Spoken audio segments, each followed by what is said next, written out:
एक खबर देता हूँ ना मुस्लिम लीग नून जो है वो पीटीआई पे डाले और ना पीटीआई जो है वो मुस्लिम लीग नून पे डाले।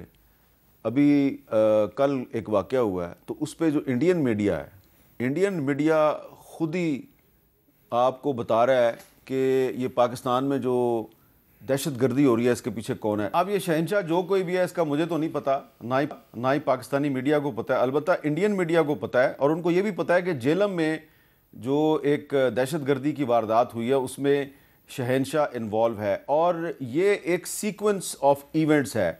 जो भारतीय खुफिया एजेंसी रॉ है वो अभी से नहीं, वो पिछले 3-4 साल से इसी तरह पाकिस्तान में अपने एक नेटवर्क के ज़रिए टारगेट किलिंग कर रही है, दहशत गर्दी कर रही है, जिस पे कि उस तरीके से दुनिया ने शोर नहीं मचाया जिस तरह के पाकिस्तान के ख़िलाफ़ मचाया जाता है। हालांकि हमने जब 2-3 साल पहले इस नेटवर्क के बारे में अपने प्रोग्राम में बात की थी, उसके बाद फिर कनाडा में दहशत गर्दी हुई जहाँ पे एक सिख लीडर को निशाना बनाया गया, उस पर कैनेडियन गवर्नमेंट ने यकीनन एहतजाज किया है। तो मेरा शजरा बीबी आपसे सवाल यह है कि बजाय कि हुकूमत और अपोजिशन एक दूसरे पे इल्ज़ामात लगाए, खुद इंडियन मीडिया जो है वो हमें एविडेंस प्रोवाइड कर रहा है कि पाकिस्तान के अंदर दहशत गर्दी में खुद इंडियन इंटेलिजेंस एजेंसीज इन्वॉल्व हैं और एक नाम दे रहे हैं बंदे का, शहंशाह नाम का कोई आदमी है जो पाकिस्तान में ये सब कुछ कर रहा है। आप नहीं समझते कि जो नेशनल सिक्योरिटी की जो कमेटी है उसमें इस इशू पर भी बात होनी चाहिए? देखिए, बिल्कुल ये बात बिल्कुल सही है। रॉ जो है वो हमारी सरजमीन के ऊपर हर वक्त इंडिया हमारा दुश्मन है, इसमें कोई दो राय नहीं है और मैं बिल्कुल ये स्ट्रांगली कहूँगी कि उनकी तरफ से ये जो भी हमारे फंडिंग भी होती है, जो प्लानिंग भी होती है, बिल्कुल उसमें रॉ इन्वॉल्व है। अनफॉर्चुनेटली अब एक नई चीज़ ये हुई है कि अफ़गानिस्तान की सरजमीन भी हमारे ख़िलाफ़ इस्तेमाल हो रही है और अफ़गानिस्तान की सरजमीन से ये सारी चीज़ें हो रही हैं। तो हमारे दोनों बॉर्डर्स इस वक्त इस सिचुएशन में है कि हमें बहुत अब देख के चलना है। अभी आप देखें कि ये जो ऑपरेशन किया गया इसमें कमाल महारत थी हमारे फोर्सेस की, उन्होंने किस तरीके से एक दिन के अंदर, लेकिन एक बहुत बड़ा एक वाक़या था जो ट्रेन में हुआ, बड़ा सोचा समझा एक मुनज़्ज़म वाक़या था। तो ये चीज़ें जो हो रही हैं और जिस तरीके से हो रही है, हमें बिल्कुल इस चीज़ अपने दुश्मनों की तरफ गौर करना चाहिए, ना कि हम आपस में उलझते रहें और एक दूसरे के ऊपर डालते रहें चीज़ें। लेकिन एक चीज़ इसमें ज़रूर है कि जो पॉलिसीज़ आईं, अब अगर उन पॉलिसीज़ को आज हम डिनाई करें तो उसका कोई फ़ायदा नहीं है। अपनी गलती को मान लेना चाहिए। बेशक के बाजवा साहब थे या जो भी था, लेकिन जो प्राइम मिनिस्टर थे उस वक़्त, he has to take responsibility for what happened during the time that he was prime minister। और आज भी आप देखें कि मज़म्मत की बात कर रहे हैं, मेरे भाई हैं, इन्होंने अपनी जो बात की है यकीनन ये बड़ी सही और अपना बात कर रहे हैं, लेकिन ये ज़रूर है कि क्या पीटीआई की तरफ से या पीटीआई के ट्विटर हैंडल्स की तरफ से किसी किस्म की मज़म्मत आई है? अच्छा, ये एक सवाल उठाया जा रहा है जी कि पीटीआई जो है वो सोशल मीडिया के ज़रिए पाकिस्तान के रियासती इदारों के ख़िलाफ़ प्रोपेगेंडा कर रही है और ख्वाजा आसिफ साहब ने भी ये इल्ज़ाम लगाया कि जी वो सपोर्ट कर रही है, पीटीआई जो है वो दहशत गर्दों को सपोर्ट कर रही है। और इस सिलसिले में एफआईए जो है उसने आपकी पार्टी के कुछ लीडरों को बुलाया भी है। तो ये मामला नहीं आपने आज अपने इजलास में उठाया कि ये जो हमारा सोशल मीडिया हैंडल है ये कौन कंट्रोल करता है? मीर साहब, मैं अपनी बहन की बात को थोड़ा सा उस वक्त के प्राइम मिनिस्टर को रिस्पांसिबिलिटी लेनी चाहिए, तो मैं यही बताना चाह रहा था कि उस वक्त के प्राइम मिनिस्टर पीडीएम 1 की जो हुकूमत थी शहबाज शरीफ साहब थे, तो लिहाजा उनको अपनी बात इस बात के ऊपर गौर करना चाहिए। दूसरी ये बात यह है कि मीर साहब मैं आपको एक बात बताऊँ, वो अब आप बाद की बात कर रहे हैं जब जनरल फैज़ कोर कमांडर पेशावर थे 2023 में, 2023 की मैं बात कर रहा हूं। और उनको भेजा गया था अफगानिस्तान ने मुज़ाकरात किए थे और उस वक्त शहबाज शरीफ साहब वज़ीर आज़म। जी हाँ, उसी वक्त की मैं बात कर रहा हूँ। अच्छा, अब लेकिन 2022 में जब इमरान खान प्राइम मिनिस्टर थे तो जनरल फैज साहब एज डीजी आईएसआई गए थे अफगानिस्तान। जी हाँ, लेकिन जो कैबिनेट की अप्रूवल थी, नहीं, जो कैबिनेट की अप्रूवल थी वो प्राइम मिनिस्टर ने नहीं दी थी। अच्छा, ठीक है, वो जो कैबिनेट की ना वो जून 2023 में शहबाज शरीफ साहब की हुकूमत में हुई है। अच्छा। हमारी हुकूमत में कोई अप्रूवल नहीं हुई, डिस्कशन जरूर होती रही है, बहस मुबाहिसा होता रहा, प्रेशर आते रहे, ये सारी चीजें होती रही, लेकिन अप्रूवल नहीं हुई। इसके ऊपर मैं बड़ा कैटेगराइज हूँ।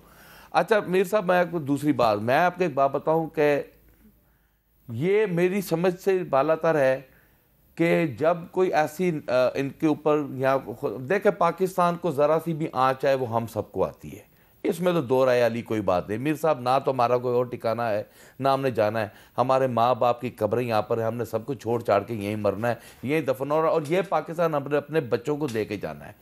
अगर कोई हम पे ये इल्ज़ाम लगाता ना कि जी हम फ़ौज के ख़िलाफ़ हैं या हम जी अपने दुश्मनों की जो वो पजीराई कर रहे हैं, तो खुदा की कसम ऐसी ज़िंदगी से हमें मौत आ जाना बेहतर है। हम ऐसी ज़िंदगी की भी कभी ख्वाहिशमंद नहीं है। ये सिर्फ और सिर्फ पाकिस्तान तहरीक इंसाफ के ख़िलाफ़ जो प्रोपेगेंडा है, ये इसलिए किया जा रहा है कि इतने इतने बड़े बड़े हादसे हो गए, अब आपसे दहशतगर्दी कंट्रोल में नहीं हो रही, अब आपको जो है वो फेस करना पड़ रही है। रोज़मर्रा की बुनियाद पर आपको नई लाशें आपकी गोद में आ रही हैं। आप ये मुद्दा किसी पे डालने के बजाय PTI पे डालना चाह रही, जबकि हमारा मौक़िफ़ ये है कि हम कहते हैं कि हम दहशतगर्दी को कंडेम करते हैं, लेकिन ऑपरेशन भी सारी चीज़ों का हल नहीं है। कि अगर आप यही सोच लें कि आपने लोगों को मार के ही ऑपरेशन करके, इसमें आप क्यों नहीं सूबों में, आज बलूचिस्तान में मालिक बलोच किधर है, अख्तर मैंगल किधर है, आपके मरी बरादरान किधर है, आपके वही अख्तर मैंगल साहब हैं जिन्होंने आपकी हुकूमत के साथ इत्तेहाद किया और बाद में मायूस होकर उन्होंने आपकी हमायत से हाथ खींच लिया था। और फिर वही है कि इसी ईवान में जो है जब वो आए और इस्तीफा देकर फिर वो चले भी गए। ठीक है, हम ये समझते हैं कि अगर आपने बलूचिस्तान पे कंट्रोल करना है, अगर आपने सरफराज भुगटी के सर पे रहना है, तो फिर आप ये कदम ना उठाएं, खुदा का वास्ता है। आप वहाँ के जो लीडर्स हैं, जो आपके पॉलिटिकल लोग हैं, आपको उनको इंगेज करना होगा, आपको उनके पास जाना होगा। KPK में हम चीख के मर गए, KPK में वज़ीर आला KPK चीख के मर गया है कि आप हमें मौका दें। जब हम बात करते कहते हैं कि जी ये वफाक का मैटर है, ये कैसे डायरेक्ट बात कर सकते हैं। खैबर पख्तूनख्वा के वज़ीर आला साहब जो है ना, वो उनका एक और भी मौक़िफ़ है सारे सूरत हाल में। वो जो पाकिस्तान की तरफ से अफगान मुहाजिरीन को वापस भेजने की कोशिश की जा रही है, वो उसकी भी मुखालफत कर रहे हैं। ज़रा सुने उनका क्या मौक़िफ़ है। पख्तूनख्वा के और बलूचिस्तान के हालात कुछ और हैं। फेडरल गवर्नमेंट की नाअहली है, इदारों की नाअहली है कि आज ये हालात यहाँ तक पहुँचे हैं। अब भी इसी तरह ये बैठ के फैसले वहीं पर बैठ के करेंगे, हालात मजीद भी ख़राब होंगे।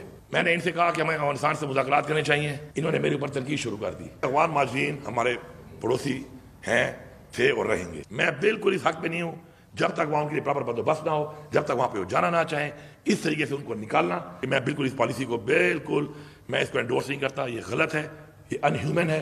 जी डॉक्टर निसार जट साहब, क्या ये जो एक जनरल पब्लिक ओपिनियन है, ये मौक़िफ़ उसके ख़िलाफ़ नहीं है? मेरी बात सुने, प्रॉब्लम क्या है? प्रॉब्लम यह है कि जो आपका लोकल ट्राइब है, वहाँ पे जो बाउंड्रीज पे रह रहे हैं, उनकी आपस में इनकी रिश्तेदारियाँ, ये आम पब्लिक है, ये आम पब्लिक है, इनकी रिश्तेदारियां आना जाना। जब आपने इनको वापस भेजने की पॉलिसी इख्तियार कर ली, आप लोगों ने सख्त मौक़िफ़ इख्तियार कर लिया, जो आपका लोकल ट्राइब पाकिस्तान में रहता है वो भी आपसे नाला हो गया, और जिनको आप भेज रहे हैं वो तो फिर आपसे नाला ही नाला है।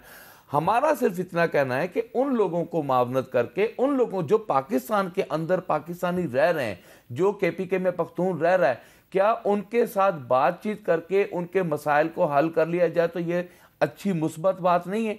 और अगर हम इनको भी नाराज कर लें, उनके साथ भी झगड़ा कर लें, तो फिर तो हमारी दो जगह लड़ाई हो गई। हम अपनों को भी मार रहे हैं, उनको भी मार रहे हैं। तो आपको पता है कि तोरखम का बॉर्डर 3 हफ्ते से बंद है।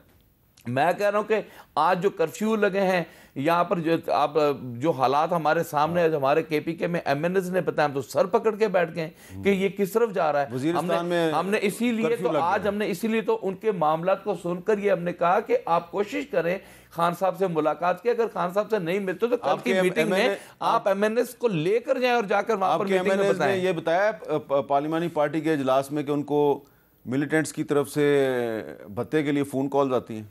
मैं कहता हूं कि जी वो आप ये तो बात ही बड़ी छोटी है, भत्ता तो बात ही बड़ी छोटी है। वहां तो वो तो जो उन लोगों ने हालात बताए, वो तो एक हल्के में तो मुझे आज शायद खटक बता रहा था कि पता नहीं कितने हमले हो चुके हैं लोगों के साथ। तो इसका मतलब है कि PTI भी दहशतगर्दों के निशाने पे है, मुस्लिम लीग नून भी निशाने पे है, सारे निशाने पे हैं। भाईजान मसला ये है कि अगर वहां के लोकल ट्राइब जो हैं, जिनको हम यूटिलाइज करके उनके साथ डायलॉग कर सकते हैं, क्या हम उनको भी छोड़ दें?